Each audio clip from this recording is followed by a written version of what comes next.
La grande preuve pour le scepticisme, au sens où j'utilise, non pas seulement en ce qui concerne les doctrines philosophiques, mais scepticisme, c'est au sens d'avoir des réserves, non pas au sens très courant du terme, mais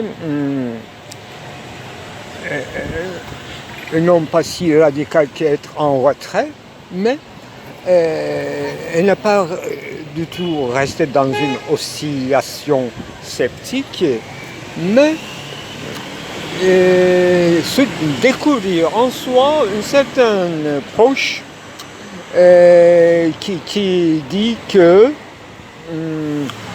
tu as l'air d'être d'accord, mais tu n'étais pas d'accord il y a 5 minutes. Donc, tu as l'air d'être convaincu, mais tu attends du temps et tu joues le jeu, mais justement, le verbe même de jouer prouve encore que tu n'es pas encore là-dedans de la chose, tu n'es pas encore tout à fait convaincu. Peut-être que la raison, si on peut parler comme ça, en distinction entre la raison et du cœur et les sentiments, alors que ça n'existe à peine, cette distinction, chez le sujet dont je parle. Donc, dans cet état-là, le sujet n'a pas encore complètement divisé, mais il est prêt à s'essayer. Imaginons en fait l'émotion qu'il peut sentir, bien qu'il y a eu tant de préparatifs, soit oui dire, soit par une prêtre ou par les ancêtres aînés. On en a parlé, on en a montré des signes et on a vu des exemples. Ce dont je parle, c'est les cérémonies dites d'initiation dans une tribu. Par exemple, ce n'est qu'un exemple. Je parle au sens très large d'avoir une poche, une réserve, au moment même où être convaincu ou entrer dans une communauté de sens, dans un sensus communiste, idéal, voulu, sans discussion. Ça passe pas au sens de l'égocentrisme, mais par une série de preuves, justement, le contenu même des cérémonies d'initiation, c'est-à-dire passage à l'âge adulte, à la statut social adulte, être prêt à se marier, etc. Donc, devenir un membre à part entière de la communauté, etc. C'est ça qu'on entend des cérémonies d'initiation, bien qu'il y a des rites qui n'incitent pas à cela, comme nos écoles disons, ça n'existe plus, mais pour les filles, il y avait des écoles jusqu'à les années 60 tardifs, les écoles parallèles, ce ne sont pas des lycées, ni enseignement secondaire, mais à part, et parfois peut-être officiel, donc c'est une lycée parallèle qui s'appellerait Institut de maturation pour les jeunes filles.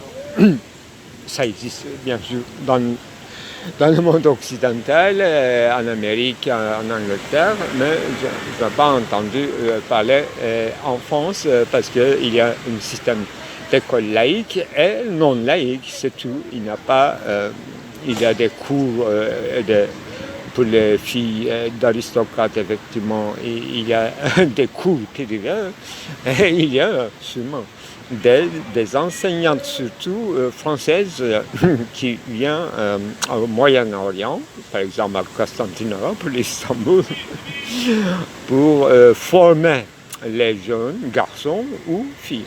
Bon, voilà encore en plein paideia, mais c'est vrai que pour clarifier la chose dont je parle. C'est une sorte de résistance à la psychanalyse. Il y a une résistance à l'apprentissage, au sens, disons, entre guillemets, moral du terme, apprentissage ou éducation sentimentale. Voilà. C'est grave comme mot, enfin, le titre d'un roman, mais parce que comment éduquer les sentiments, justement, l'essence même de l'école. Disons secondaire. Maintenant, scolarisation, ça commence à 5 ans, 6 ans. Maternité, bon, ça devient encore plus compliqué. Et plus rapide, plus effectif, ce que j'appellerais pour l'instant la contamination d'un esprit vierge. C'est à peu près une traduction d'une expression en ottoman. Batılın ifşası masum zihinleri ifade eder. C'est pas tout à fait comme ça, mais dévoilement de ce qui n'est pas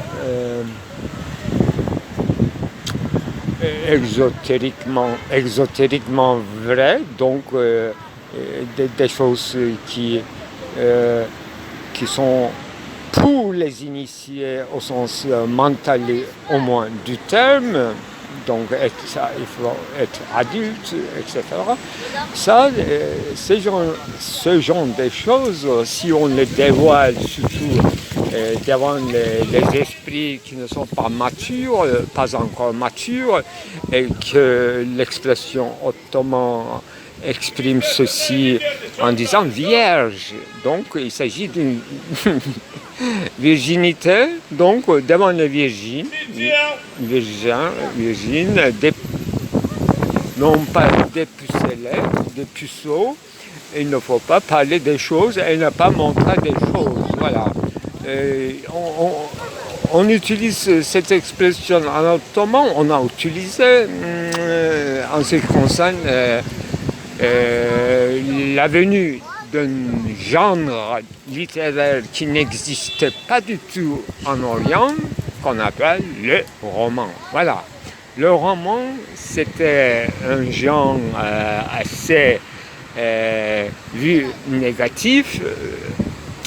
À la fois, en fait, ce n'est pas un traité, ce n'est pas un livre pédagogique, surtout pas, il ne faut pas que les jeunes, en lisant des romans, apprennent des choses qu'il ne faut pas, c'est trop tôt pour eux, même trop tard, enfin, même plus tard, ça sera dangereux elle va se marier.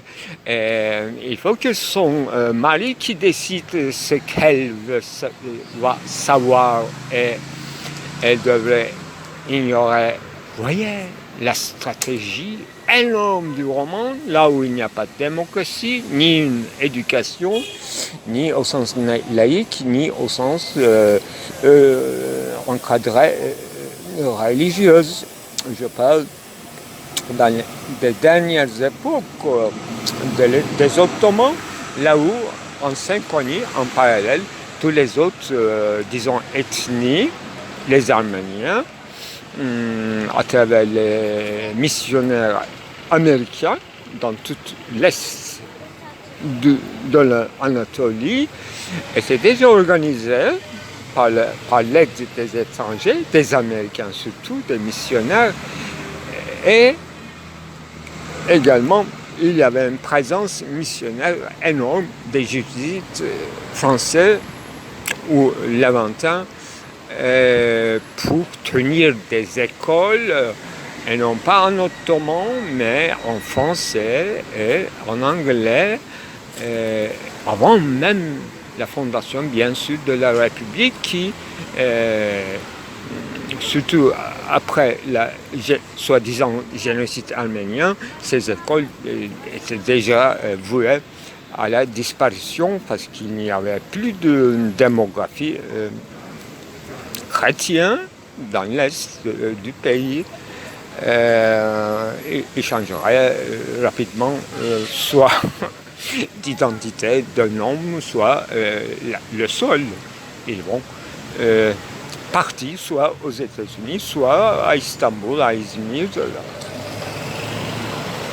Personne s'en suffit. Alors, le réserve, segmentarisation d'un empire d'ancien style, tout empire d'ancien style, c'est-à-dire n'est pas basé sur une seule ethnicité, ce qui veut dire empire qui dépasse ethnicité, et même, normalement, bien qu'il y a une religion officielle d'un empire, il n'y a pas une religion imposée, ni à Rome, ni à... Mais si vous voulez devenir à part entière romain, à Rome ou dans ces colonies, vous devriez quand même être à part entière romaine et dans la religion romaine. Et bien sûr, on a beaucoup de documents en ce qui concerne la présence, par exemple, des Juifs entre les courtisans d'un palais romain.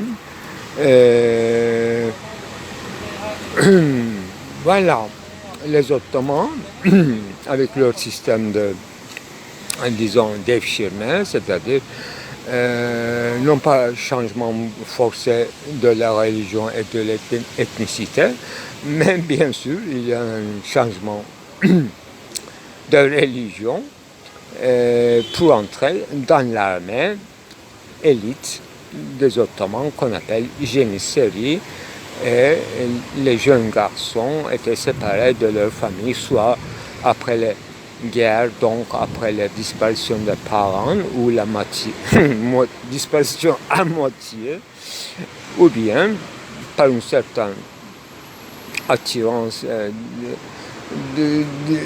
d'habiter le capital de l'Empire, donc habiter, être soldat à Constantinople ou à Istanbul était vu comme un privilège, et les jeunes gens ils étaient prêts à se faire circonscrire et devenir soi-disant musulmans. Mais l'islam était un peu différent parce que la plupart de ces jeunes étaient d'une secte islamique qu'on appelle Bektashi. Voilà ce que exemplifie ce que je voulais dire, c'est-à-dire avoir une réserve ou pas, être sceptique ou pas, avoir un cœur, une intériorité doublée, divisée, s'il y a un schisme ou s'il y a un refoulement de l'ancienne identité, ou d'un moi qui dit oui et d'un moi qui dit non. Voilà, ce sont des topics de psychanalyse freudien dans son premier diagramme, disons, avant un diagramme dit dynamique de refoulement, il y avait une certaine topologisation et de segmentarisation, comme chez Aristote, des parties de l'âme, id, super-ego et un certain ego acceptable. Et ce fut réel historiquement, et pas la guerre, pas la présence d'autrui, et nous en faisons des théories, soit modélisées sur Aristote, soit sur une science physique qu'on appelle dynamique. Et le refoulement, finalement, c'est une modélisation, pour parler comme Michel Serres, de l'époque où il y a eu des, comment dirais-je, énergies à vapeur. Aujourd'hui, à Istanbul et partout en Turquie, les ports, les bateaux d'embarquement pour les civils s'appelle vapour. Ça vient de vapeur. Donc une modélisation sous tournant très spécial. Là, il y a une grande pression à l'intérieur, c'est-à-dire l'eau vaporisée. Et ce qui fait une énergie, une certaine canalisation de l'énergie autrement. C'est ça la machine impériale, c'est ça la machine ou de Commonwealth, c'est ça la machine Neri de la bureaucratie centrale de l'État française qui sépare les régions, qui refoule les régionalismes, etc. Pour l'instant, j'arrête. C'est assez clair l'enjeu dont j'exprime.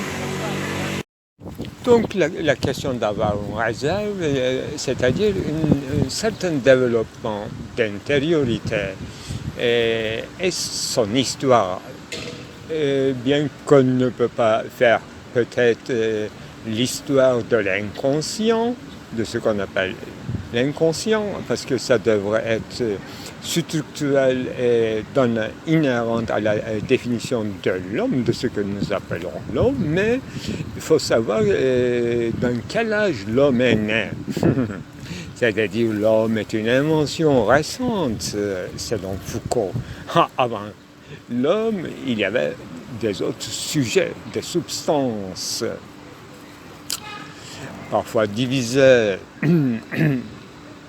Avant un seul Dieu, il y avait un double Dieu qui, notre intériorité était reflétée, projetée aux cieux ou à la suprasensible, pour parler comme Feuerbach. Donc, faire l'histoire de l'inconscient, c'est un peu parallèle, faire l'histoire des religions et de ce qui ressemble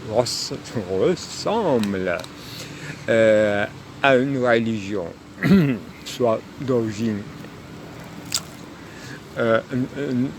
monothéiste, soit une culte complètement, voilà, comme raconte bien Ernest Renan, il y a en Inde, il y a eu même des religions, plutôt des cultes, des personnes, bien sûr, pour glorifier son grand-père et son arrière-grand-père.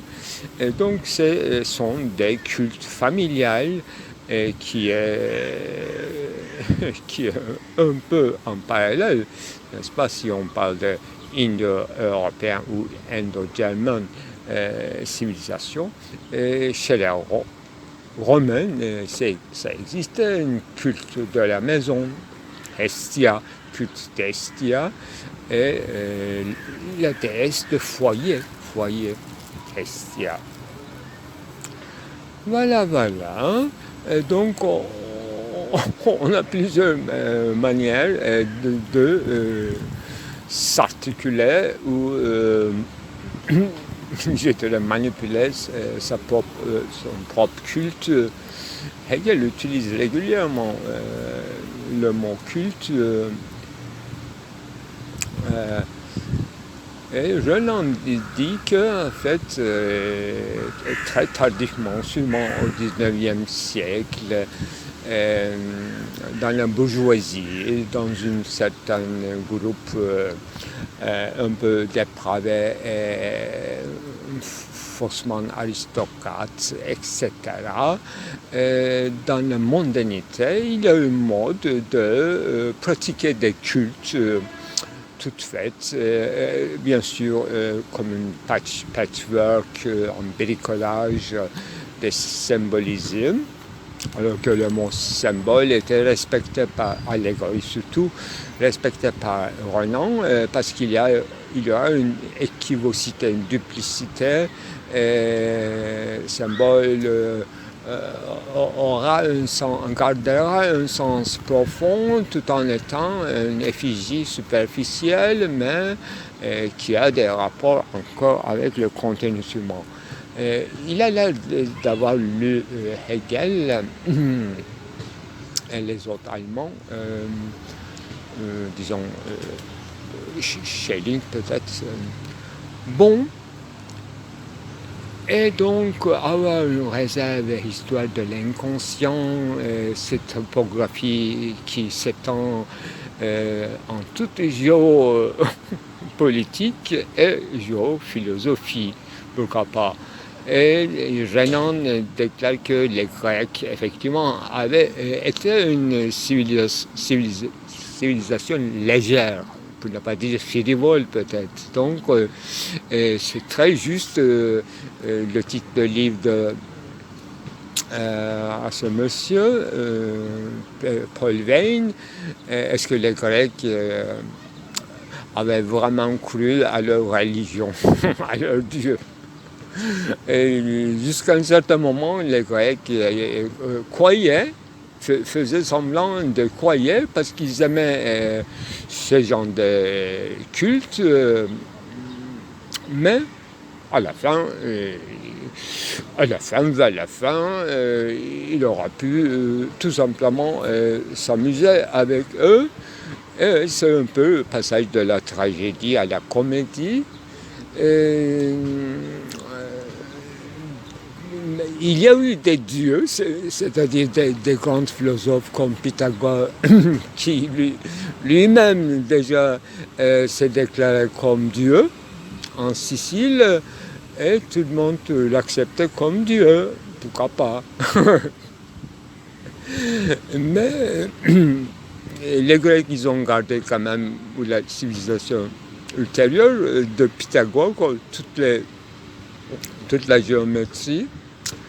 Et le reste, il a laissé à la curiosité de l'histoire. Nous aussi, nous sommes...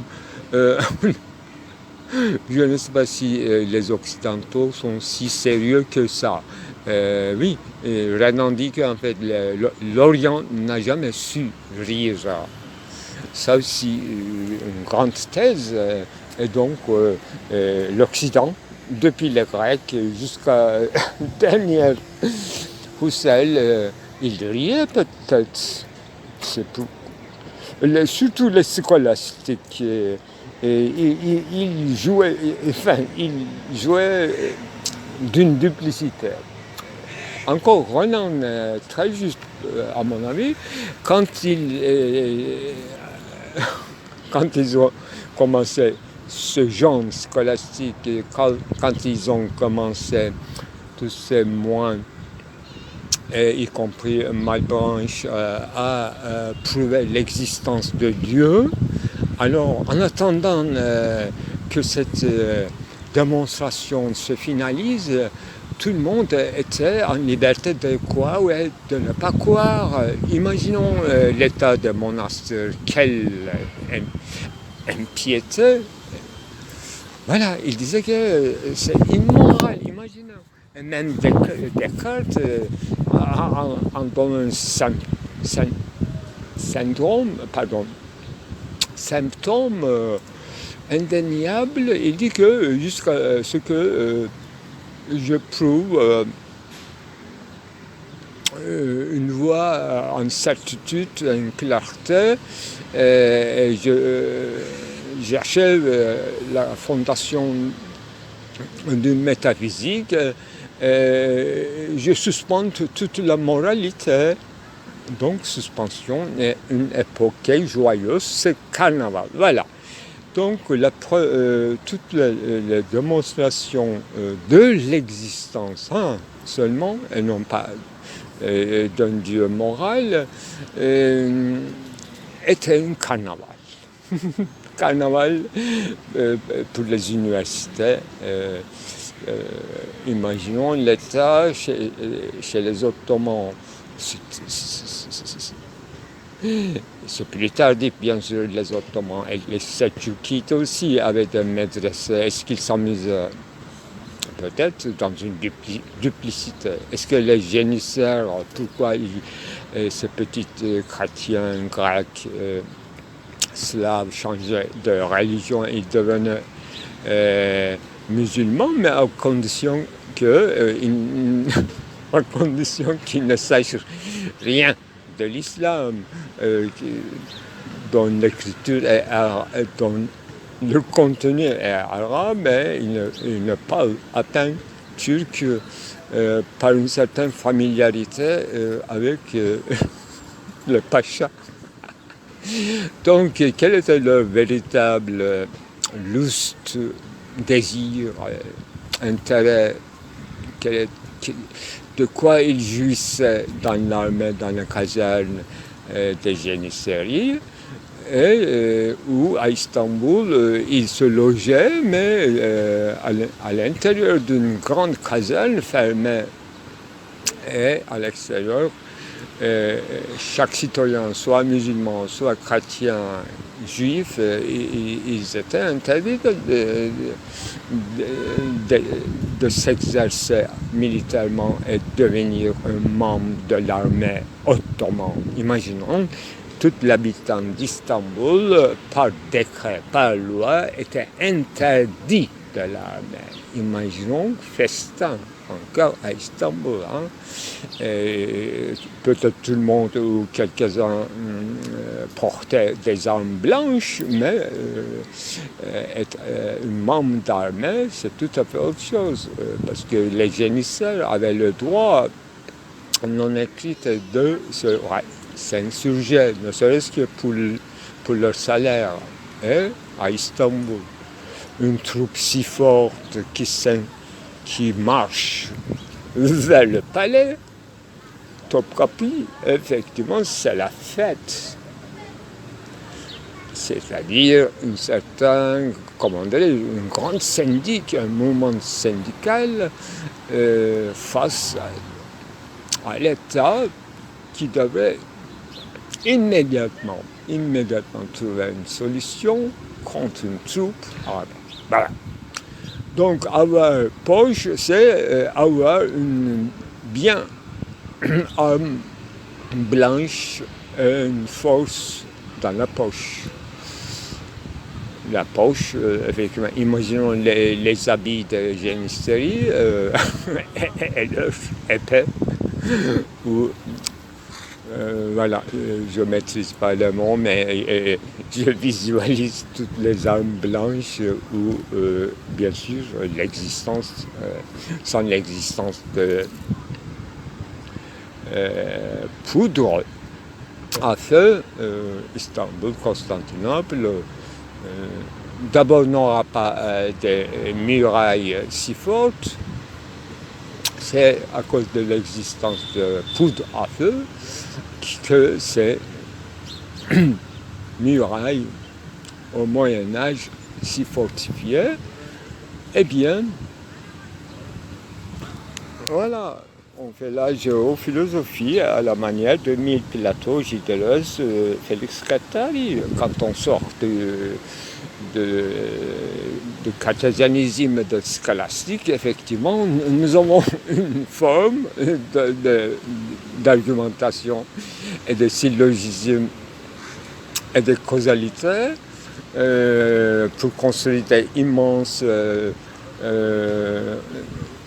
édifices architectoniques de la raison humaine et d'une intériorité et d'une partie, d'une âme, une chaîne d'âme à plusieurs étages et architectoniquement bien organisée ou désorganisée, comme une ville, qu'on dépeint dans la miniature sans respecter les règles de perspective, parce qu'il ne s'agit pas d'une vue à l'échelle humaine, mais c'est une carte de stratégie, de tactique et de géolocalisation, comme on dit aujourd'hui, dans une hiérarchie.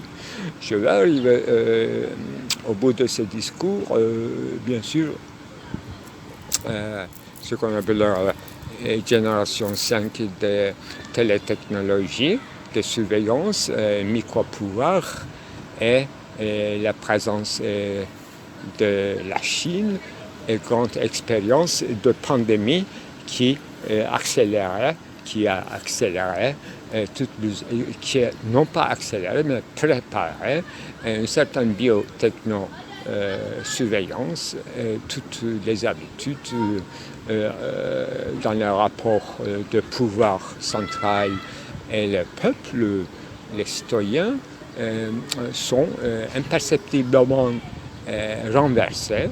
Et il n'y a plus comme dans l'ancien mode, des moments d'émancipation, mais c'est presque d'abord les usagers de ces nouvelles technologies sont déjà soumis, piliers, devant un contrôle central.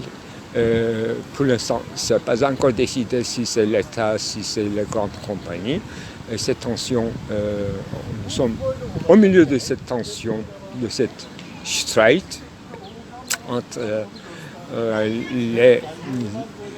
certains modes d'étatisation des grandes compagnies de marques qui se réunissent en général, qui se monopolisent, qui s'agrandissent à l'échelle du globe, et tous ces États-nations qui restent éparses et qui se plient ou qui essaient de marchander. Justement, pourquoi pas l'État utilise les nouvelles technologies pour s'insigner encore mieux. Au départ, il y a quand même 20 ans, 30 ans, 20 ans plus tôt, je me disais que, publiquement, j'ai déclaré que dans un amphithéâtre de l'Université de Mimar-Sinan, quantitativement, si les réseaux se compliquent quantitativement, les moyens de surveillance seraient affaiblis. Donc nous aurions un certain avantage sur la quantité. Maintenant,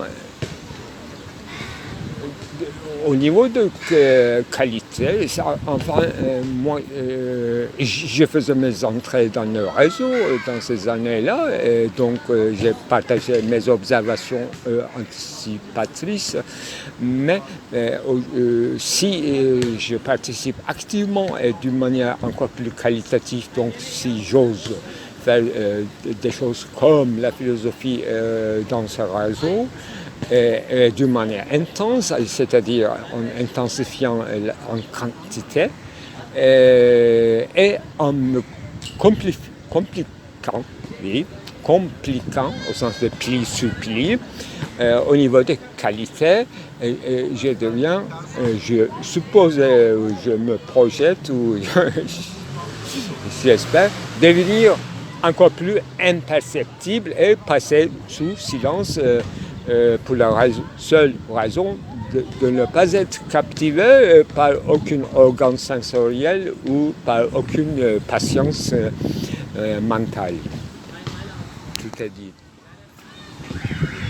Bon, on va s'exercer dans un domaine qui m'appartient encore. J'ai un seul champ de cogito, un vécu. Alors, quelqu'un, un homme, une femme, est-ce qu'il peut se surprendre? Est-ce qu'on est possible de se surprendre? Voilà. Est-ce qu'on est capable de nous poser à nous-mêmes des questions inattendues? Je crois que c'est une question limite. Inattendue comme question. Je me demande en fait si quelqu'un m'avait demandé, ça pourrait être plus possible, ça pourrait être un dialogue, un questionnement, une interview intelligible qui me surprendrait si quelqu'un me demandait, ayant suivi quelques-uns de mes films, il y en a beaucoup, donc il aurait pu parler comme ça.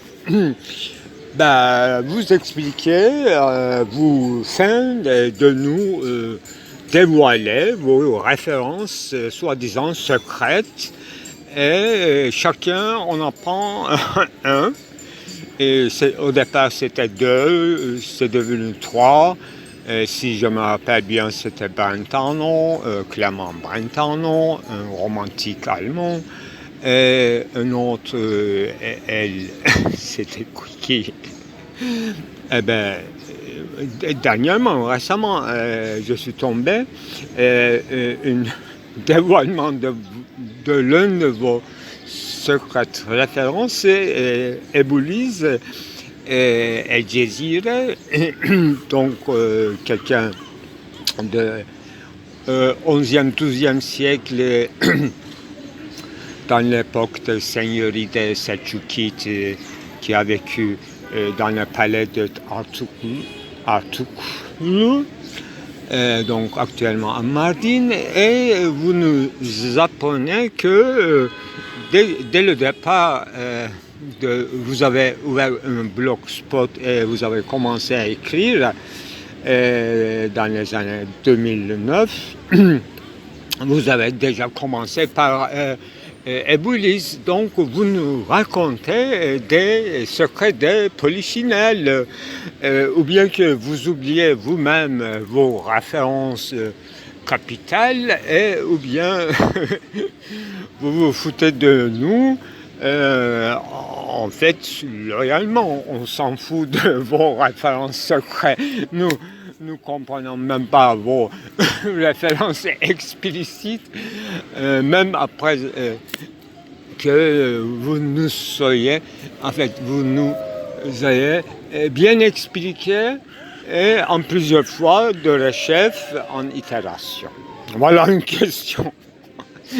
pire que me battre, mais une question très très surprenante, intelligente, si elle était vraie, cette question.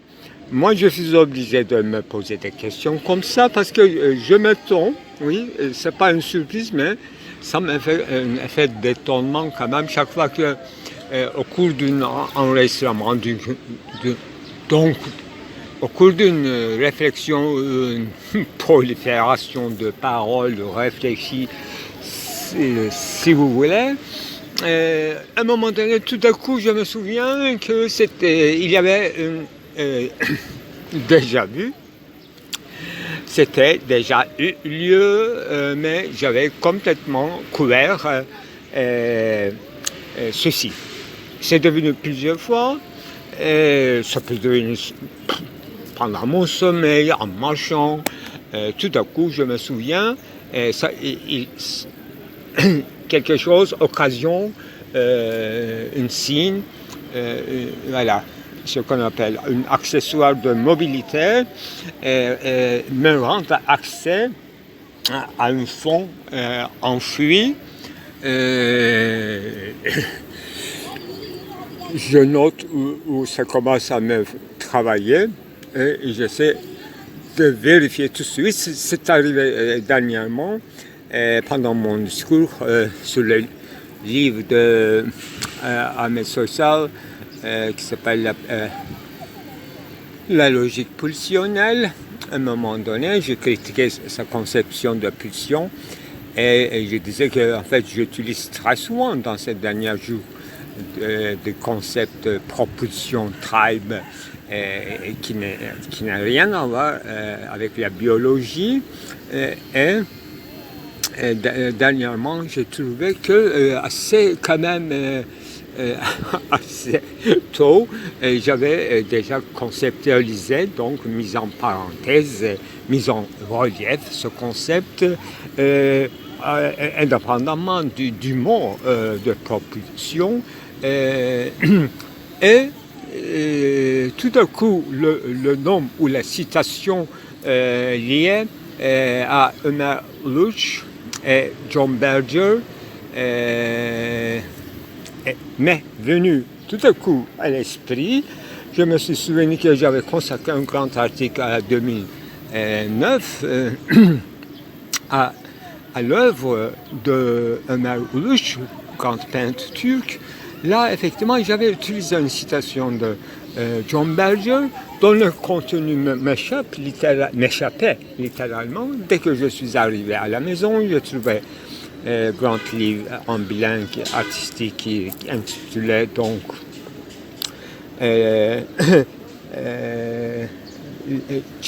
Chemistry of Fragmentation, Ömer Uluç, etc.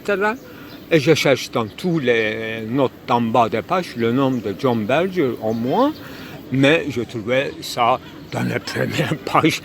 À la fin de toutes mes recherches, c'était comme une épitaphe, une cinquième citation d'ouverture du texte qui est basée sur 25 notes en bas de page que j'appelle projection.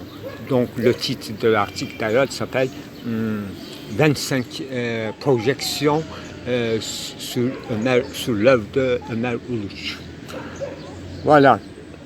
Donc j'ai trouvé que dans la 21e projection, c'est-à-dire une note en bas de page, j'ai cité longuement Ahmet Soysal, qui avait écrit à un moment donné sur Ömer Uluç, et il était complètement quelqu'un que je connaissais, sa plume, et rien m'était dérangeant. En plus, je soutenais ce qu'il avait écrit, et ce qu'il avait écrit soutenait ma thèse, et il parlait des ténèbres dans la peinture, et qu'il avait trouvé à travers une référence de Ömer Uluç à Franz Hals, une référence à la mort. Donc pour lui, pour Ahmet Soysal, dans la peinture turque, donc dans l'époque de la République, référence à la mort dans la peinture, c'était une chose rare. C'est son jugement. Donc il félicitait d'une manière indirecte cette référence, cette préoccupation concernant la mort. Très bien, très très juste observation, c'était bien écrit. Rien ne me dérange. Mais ce que disait effectivement John Berger, je suis entré malheureusement dans le contenu que j'ai traité, c'est pas la peine, mais John Berger n'usait pas, sans user du mot de pulsion tribe, jamais, et c'est tant mieux. Il utilisait un mot qui a beaucoup de connotations, mais d'origine d'électricité, c'est d'être galvanisé en ce qui concerne comme donc avoir une sorte un choc d'électricité d'un mammifère que j'imagine qu'il s'agit d'un chat noir, c'est pas nommé, mais il parle des oreilles érectées, oui, et le queue en eau. C'était vraiment ce que j'attendais, à la fois en ce qui concerne le contenu et la forme de la peinture de Ömer Uluç, et à la fois en ce qui me préoccupe quand il s'agit de bêtises et son rapport avec être propulsé, quoi que ce soit, comme un lapsus. Quand Lacan parlait de bêtises, il faisait un rapprochement avec le bêtise et lapsus. L'inconscient doit toujours trouver des moyens d'expression. Donc c'est pour ça qu'on se propulse très très très bien, ça tombe bien.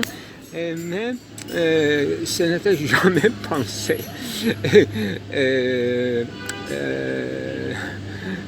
dans une, disons, conscience unifiante totale, mais dans le fond de ma conscience, donc il y a un topic autour de propulsion et autour d'un état d'éclat. L'autre mot, pour moi, c'est pas synonyme, disons, au sens aristotélicien du terme, qui n'a rien à voir avec tribe, mais éclat, être galvanisé. c'est ça. Les topics se construisent donc dans notre vie intérieure, si vous voulez, qui est peuplée des extériorités, des références, mais qui s'amalgament et qui font un fond insondable et qui s'élève sur la surface qu'on peut représenter comme chez Bergson, comme une cognée, et donc le fond, ce sera le fond du cognée et le pointe en haut, ce sera notre présent qui se focalise sur le sujet avec toute la lourdeur du passé, du fond du cognée, si vous voulez. Voilà, j'étais assez long. Donc, comment thématiser ce surprendre? Voilà, j'ai expliqué un état d'étonnement, je m'étonne, voilà, et je suis capable de me faire m'étonner. Donc, je me découvre que je n'étais pas si neuf que ça, mais je me sens à la fois pour pouvoir penser quelque chose d'une manière profonde et originale. Et donc, au-delà des références, autres références ou hétéro-références, je suis peut-être obligé d'oublier, de mettre à côté un certain nombre de références pour que je puisse me sentir nouveau, comme si je cherchais dans un domaine tout à fait vierge, comme si j'étais un commencement absolu devant l'inconnu. Alors que 1000 fois on passe de même avatar peut-être, et on fait des cercles, je répète plusieurs fois, il s'agit de cercles hermétiques, donc nous sommes dans un point de ce cercle hélésonique ou spiral, mais nous ne nous rendons pas compte de la totalité du cercle ou du spiral. Le cercle s'élargit et nous occupons seulement une position sur ce cercle, mais la totalité nous échappe et ça se construit bizarrement comme une projection. Il y a un mot fantastique et géométrique pour dire projection au sens géométrique du terme. En turc, c'est izdüşüm, c'est tomber de trace. Une retombée d'une trace, l'ombre d'une ligne géométrique sur une surface selon la lumière ou voilà, selon la lumière, la projection change de forme et de la dimension. C'est fantastique. Je crois qu'en français aussi ça s'appelle projection.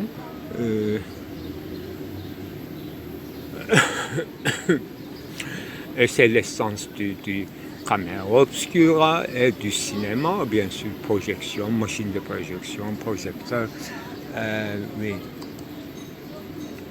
Voilà, on est capable donc de se surprendre, c'est déjà bien. On est capable de nous poser des questions et répéter des questions à partir de zéro. Parce que nous oublions. Mais on peut aller un pas de plus. Et est-ce qu'on est vraiment capable de nous poser des questions complètement inattendues, mais momentanément inattendues, oui, ça nous attend. Mais au fond, ça nous attend rien, ça nous réaffirme. Et peut-être qu'il y aura des questions que nous comprenons n'auront pas, mais est-ce possible? Nous imaginons une question que nous trouvons très consistante, mais nous ne comprenons pas. C'est presque impossible. Tout au plus, nous pouvons dire que pourquoi maintenant tu me poses cette question? Ta question, je comprends le contenu et la forme, mais pourquoi à moi? Ça aussi, c'est changer de registre. On ne comprend pas parfaitement la question, mais on ne comprend pas, ou on fait semblant de ne pas comprendre la liaison entre la question et moi. C'est une manière, une façon de rejeter la question, et une façon de ne pas répondre, ne pas vouloir répondre, s'exprimer, ça, non-réponse. Voilà, tout est possible, on comprend, enfin, on est un peu au courant de ces genres de rhétorique.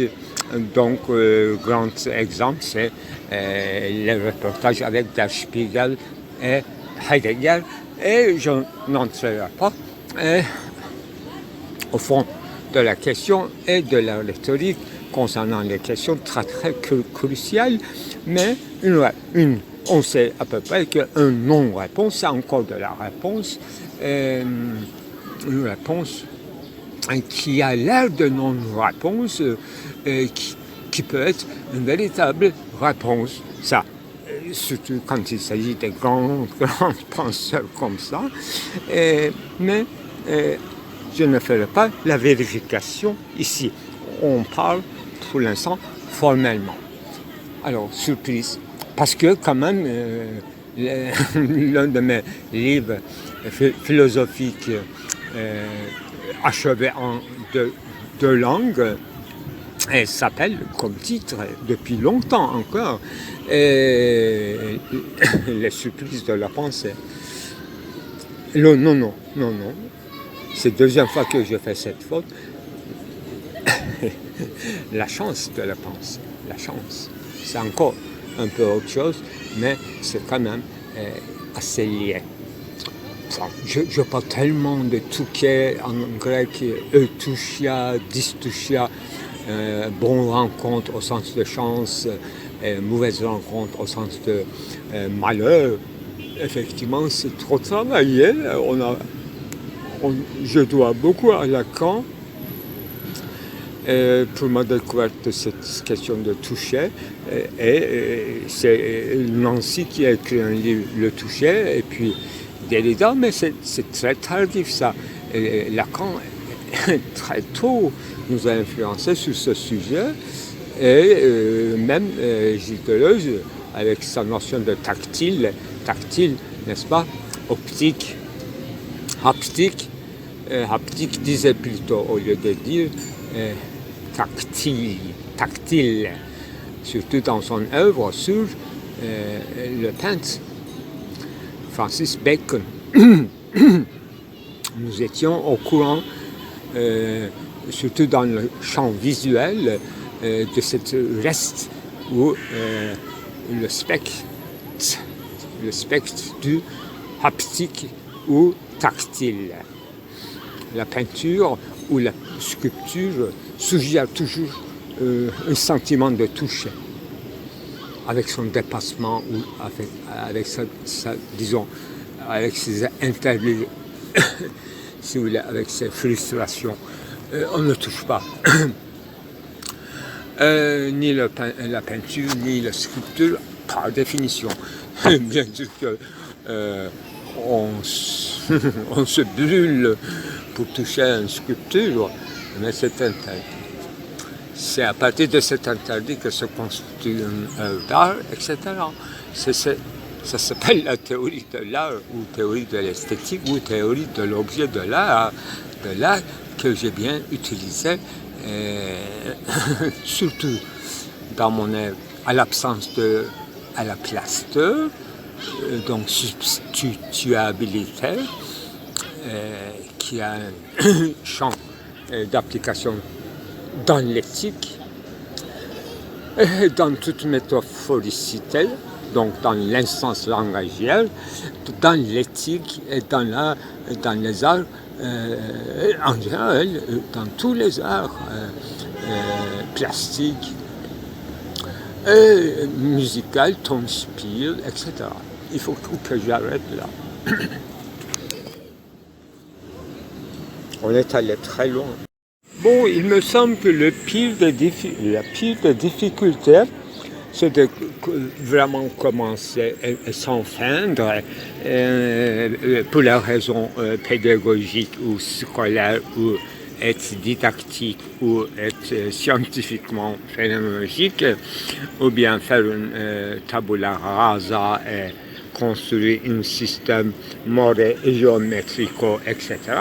Ce sont des gestes très connus de la philosophie occidentale, mais en partie des philosophes du monde islamique aussi, parce qu'ils citent sans citer, ils ne donnent pas le nom des auteurs qu'ils citent, et ils feignent de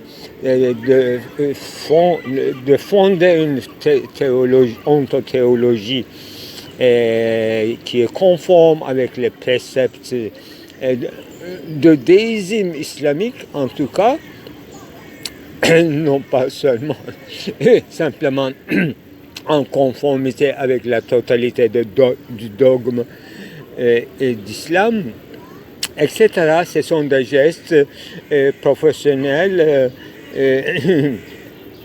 de recouvrir ces références sans cacher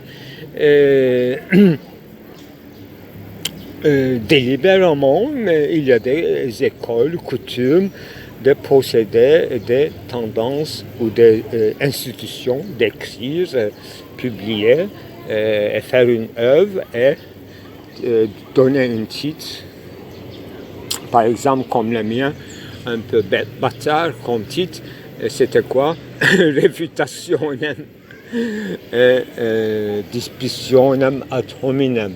C'est pour dire rien, ce n'est que citer ironiquement une école, un procédé de Moyen-Âge scolastique. Là, on ne réfute rien, on a l'air de disputer toute seule. Il n'y a même personne à disputer. Bon, tout est problématique, tout est piégé, aucune sincérité. Mais on peut choisir un livre comme Francis Bacon, n'est-ce pas? Là, il parle des idoles très importantes comme livre. Très original, très critique. Il me semble que c'est présent, enfin, même pape de l'époque a dû lire. J'espère que Francis Bacon ne l'a pas présenté au pape personnellement ou par la personne interse avec une médiation.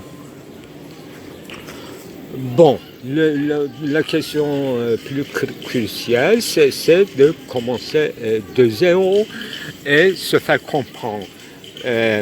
Même si vous connaissez votre sujet et le fond du sujet et les procédés pédagogiques institutionnels de l'exposé. Donc vous avez deux modes, comme on dit dans la scolastique. Vous avez un mode d'exploration que vous avez habitué à quelque chose avec cette mode d'exploration, et il devrait y avoir une autre mode d'exposition. Comment vous allez le présenter aux lettrés et non pas au peuple?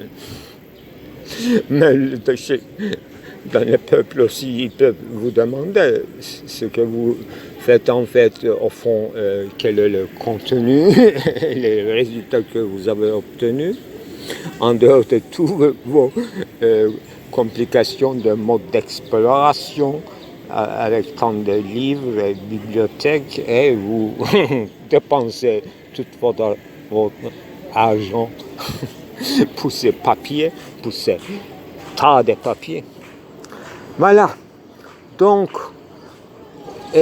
ça, sans avoir un langage commun, une métaphoricité commune, d'un système de référence commun, comment se faire comprendre, c'est ça qui est difficile, selon mon jugement. Vous devrez faire des concessions, un tas de concessions, et d'où la littérature au sens moderne du terme et au sens général du terme de toutes les époques, et même je dirais d'où l'origine de toute religion dite relevée ou même qui n'a rien à voir avec la révélation au sens religieux et monothéiste du terme, du genre taoïste par exemple. Une philosophie taoïste aussi doit se faire comprendre par la peinture, par une poésie, par une stimmung, par une communication d'une atmosphère, par un geste, par une geste de politesse, par une manière de répondre, de ne pas répondre, par une manière de pardonner, par une manière de venger aussi. Voilà, c'est l'art de vivre. Il faut bien penser comment répondre. Et moi, effectivement, en étant un ancien ami, et absolument pas quelqu'un de neutre pour moi, c'est pas n'importe quel auteur, c'était très très douloureux de choisir pour moi une mode d'exposition de ma réponse que je ne peux pas inhiber. Et j'ai même pensé cette alternative d'inhiber, se taire, faire passer sous le silence, faire de sorte qu'il ne s'est rien passé. Et rien ne passé. Il a simplement publié un livre, peut-être par ironie, peut-être par sur commande, j'en sais rien. C'est une maison d'édition très sérieuse qui est très liée à sa personne. Donc il a un peu conseillé, je sais, il a même initié sa fondation et ils ont réussi beaucoup de choses, cette maison d'édition, dans le domaine de la traduction et des nouveautés. Même l'autre ami poète, à moi et à Ahmed, il a eu l'occasion de se faire publier là-bas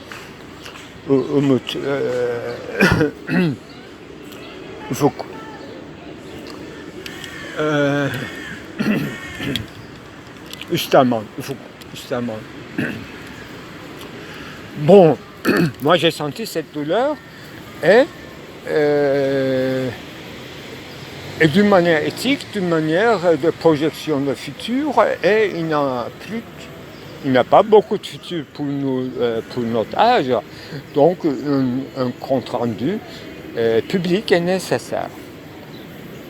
Et que je suis tombé heureusement sur cet article que je citais élégamment son style dans l'article sous-dit tout à l'heure, sur le main rouge qui est un ami commun, mais on ne sait pas qu'est-ce qui s'est passé entre lui, etc. Moi non plus, en fait, je ne connais pas toute ma vie main rouge, mais j'ai eu un coup de foudre juste à la fin de sa vie, et c'était juste après la mort de mon père, donc 2008 et 2009, c'est notre grande interview et un certain nombre de projets auxquels j'ai participé, disons, et même dans le palais de quoi, non pas dans le moment actuel, mais à Bosphorus. Bon, on a visité un palais à l'état délabré. Ça n'a rien d'importance, mais chaque moment avait un éclat. Comme quand je me promenais avec ma thèse de doctorat après 10 ans au moins de la fin de mes études. Donc je l'ai reçu à Istanbul, on est allé à Sainte-Sophie. C'était un éclat parce que Il travaillait, il était plus créatif que moi. J'avais honte et je me suis transformé tout de suite sous son éclat. Voilà. Des influences quand même. Voilà les références secrètes qui se dévoilent encore. Donc Éboulis était l'un de ceux-là. Ah, il y a un truc, comme j'avais commencé avec ses intérêts orientaux, scientifiques, poétiques et même religieuses, l'un très rare, on aurait pu dire mon unique étudiant de thèse de doctorat, Tajettin, un jour, me voyant s'intéresser à Gençlerin Nizami, grand représentant du genre Mesnevi en Azerbaïdjan. Donc, à la manière d'un persan et tout, un turc finalement. Donc les miniatures et la poésie. Il m'a fait un petit cadeau d'un catalogue de tapis de Azeri. Alors là, c'était quelque chose de vraiment étonnant et trop attendu, parce que je m'intéressais sur Internet, mais je n'ai pas de documents comme ça en papier. J'ai vu tout un catalogue, un simple catalogue très bien documenté en russe et en anglais. Et comme on a attendu, eh bien, je suis tombé sur ce catalogue, un cadeau. C'est à part un gift poisonneux, j'espère. Et ça m'a transformé beaucoup de choses. Effectivement, j'avais un contexte sensible avec la tradition, avec l'extension de son influence dans la miniature, de ses figures dans sa littérature. Je parle de Gençlerin Nizami que j'avais relevé comme ma référence secrète. Alors ce petit cadeau aussi m'a initié de manière plus sensible, et peut-être que ça a initié à commencer à écrire cette grande œuvre, Opus Magnum, que j'appelle Heftmensch, donc 5,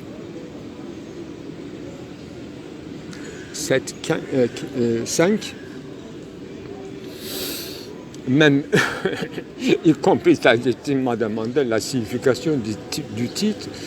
J'ai dit que, bon, tu connais les chiffres à partir de tric-trac de persan. Il a tout de suite compris que chèche, etc. C'est en arabe chèche, quoi, qui veut dire 5, bonbon, 6. Bon, mais comme je répète le mot de tric-trac, tawla, persan, et c'est seulement pour dire qu'en fait il s'agissait des mots, de chiffres en persan. Mais quelqu'un m'a dit que non, c'est pas vrai, récemment. Parce que à tric-trac, dans une coup de 2, il n'y a pas le chiffre 7. J'étais vraiment là, étonné, parce que depuis des années, j'ai dit cette petite phrase sans penser, mais juste pour dire qu'il s'agissait de persans, de mots persans, que chaque joueur turc connaît et utilise, mais on ne passe pas tout de suite. Et c'est vrai, il s'agissait du satrange et non pas de tric-trac. Et finalement, j'ai dû attendre, il y a un mois, passer devant un antiquaire et voir ce grand tableau de monsieur dans une divan de palais turc, donc ottoman, jouant sur le lit, sur un divan psychanalytique. ce jeu de satranj. Et à la maison, effectivement, et j'ai photographié ce tableau et j'ai analysé à la maison en faisant des focus et j'ai compté les pierres sur la table de tisch de satranj. Échec, pardon, j'ai dit le mot encore étranger pour vous, dans cet échiquier, et ça faisait vraiment, les parties, les deux étaient sur le point de situation de 5 et 7, parce que 7e était à la main de joueur. Là, effectivement, je me suis effondré. Là, plus qu'un étonnement, une surprise, une révélation, si vous voulez. Voilà, un concept élargi de révélation. C'est le titre de mon exposé. La vie est bizarre, on se promène dans un labyrinthe de mots étrangers et je voulais d'ailleurs m'intervenir sur les mots étrangers ou sur la culture du voisin, du prochain, et non pas sur la culture du pauvre, mais sur la culture étrangère qui a fait commencer tout, y compris, et à plus forte raison, la religion, ou les dieux, ou les croyances, ou les rites du voisin, qui est déterminant. C'est très facile à trouver, démontrer pour moi, au moins à partir de Lacan. Il s'agit d'abord d'arbitraire de signes, comme dans l'exemple donné par Lacan lui-même, sur l'origine de l'alphabet des Phéniciens, qui est devenu alphabet, écriture hébraïque. Il s'agit de cette grande invention du XXe siècle qui est connue depuis quand même Kratilos, c'est l'arbitraire du signe, ou pour être plus plausible, l'indépendance relative des signes par rapport aux signifiés.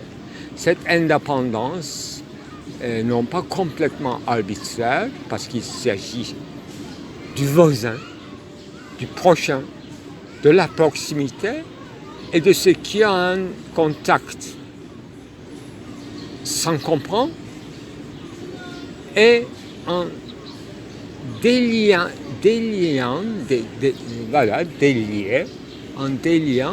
la chaîne de code, et non pas de la causalité, en déliant les signes du voisin, on peut en faire des choses encore plus librement, au sens hegelien du terme,